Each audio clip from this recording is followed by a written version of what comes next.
दोस्तों, हम बीमार क्यों पड़ते हैं? आज मैं बताऊंगा आपको वो 7 रीजंस या 7 फैक्टर्स जो बहुत तेजी से हमको बीमारी की ओर ले जा रहे हैं। अगर आपको ये फैक्टर्स पता चल जाएं तो शायद काफ़ी हद तक आप अपनी बीमारी को कम कर सकते हैं। इस वीडियो को एंड तक देखिए और कमेंट में बताइए कि आपकी राय में इन फैक्टर्स को हम कैसे मिनिमाइज कर सकते हैं। तो देखते रहिए क्रेजी विभोर।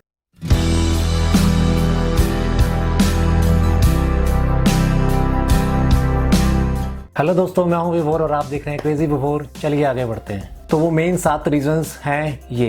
पहला, पॉल्यूशन में भी अगर हम बात करें तो आता है एयर पॉल्यूशन। देखिए, इंडस्ट्री से बहुत सारे वेस्ट निकलते हैं गैसेस के फॉर्म में, वो जैसे कि सल्फर डाइऑक्साइड, और हमारे आसपास जो व्हीकल्स होते हैं उनमें से निकलता है कार्बन मोनोऑक्साइड। ये दोनों गैसेस मिलकर एयर को बहुत ज़्यादा पॉल्यूट करती हैं। ये दोनों हवा में रहती हैं और बाद में जब बारिश होती है तो ये बारिश के साथ मिलके एसिड रेन में कन्वर्ट होती हैं और वापस हमारे ऊपर गिरती हैं और फिर हमें होती हैं स्किन की डिजीजेज। और भी कुछ एग्जाम्पल्स हैं जो एयर पोल्यूशन को करते हैं। वो है जैसे हम देखते हैं आसपास हमारे बहुत से लोग टायर को जला देते हैं, रबर जला देते हैं, पॉलीथीन को जलाते हैं।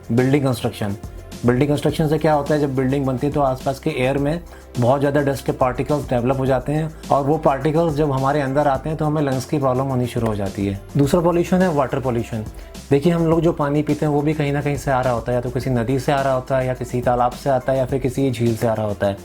वहाँ पे भी क्या होता है कि बहुत सारी इंडस्ट्रीज अपना वेस्ट छोड़ते हैं और वो जो सोर्स होता है पानी का वो कंटेमिनेट हो जाता है। एक स्टडी में ये पाया गया है कि दुनिया में लगभग 50,000 तरह के वाटर कंटेमिनेंट्स होते हैं, लेकिन जो हमारे वाटर ट्रीटमेंट प्लांट्स होते हैं वो लगभग 40 to 50% ही डिटेक्ट कर पाते हैं। ऐसे में अगर आप देखेंगे तो कुछ ना कुछ पोल्यूटेंट्स हमेशा रह जाते हैं जो हमारी बॉडी में हम पानी के साथ ले जाते हैं और बाद में प्रॉब्लम क्रिएट करते हैं। तीसरा पॉल्यूशन है सॉइल पॉल्यूशन। आज के टाइम में आप देखेंगे किसान बहुत ज़्यादा मात्रा में केमिकल्स यूज़ करते हैं, बहुत सारा इंसेक्टिसाइड, पेस्टिसाइड, फर्टिलाइजर्स यूज़ करते हैं जो सॉइल को बहुत ज़्यादा बीमार कर रहा होता है। और फिर क्या होता है, बाद में जब पेड़ बड़े होते हैं उसमें फ्रूट लगते हैं, सब्जियां लगती हैं और वो सारे केमिकल्स उन फ्रूट्स और सब्जियों में आ जाते हैं और फिर हम खाते हैं और हम बीमार पड़ते हैं। दूसरा फैक्टर है स्ट्रेस एंड टेंशन, यानी बहुत सारा तनाव। देखिए, किसी ने बिल्कुल ठीक कहा है कि चिंता जो है वो चिता के समान होती है और जब हम लोग ज़्यादा चिंता करते हैं, मीन्स ज़्यादा टेंशन और स्ट्रेस लेते हैं, तब हमारी बॉडी में कुछ ऐसे केमिकल रिएक्शंस होते हैं जो हमारी बॉडी को बीमार करते हैं। तीसरा फैक्टर है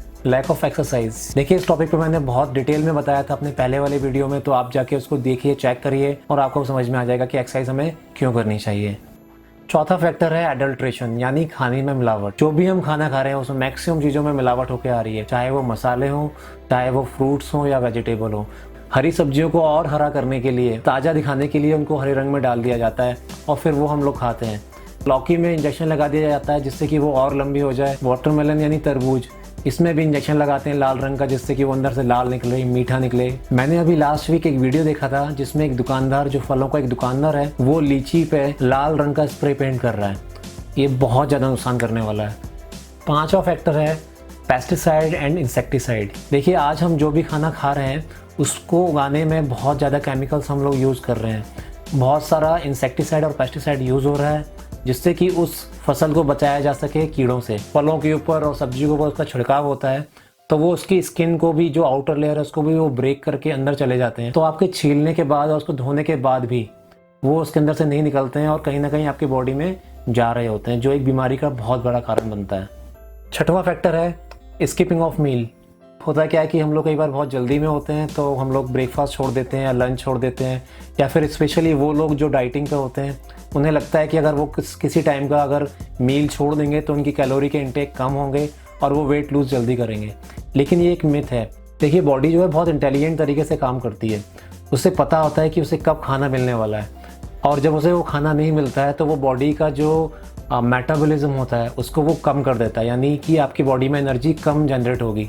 और जब आपका मेटाबॉलिज्म कम हो जाता है या आपके एनर्जी का प्रोडक्शन बॉडी में कम हो जाता है, उस समय आप थकान महसूस करते हैं। और देखिए, जब आप वो मील स्किप करते हैं तो उस समय जो बॉडी को न्यूट्रिएंट्स मिलने चाहिए थे, विटामिन और मिनरल्स मिलने चाहिए थे, वो नहीं मिलते हैं, तो आपकी बॉडी की भी इम्यूनिटी कम होती जाती है, तो आप डेफिनेटली बीमारी को इन्वाइट कर रहे होते हैं।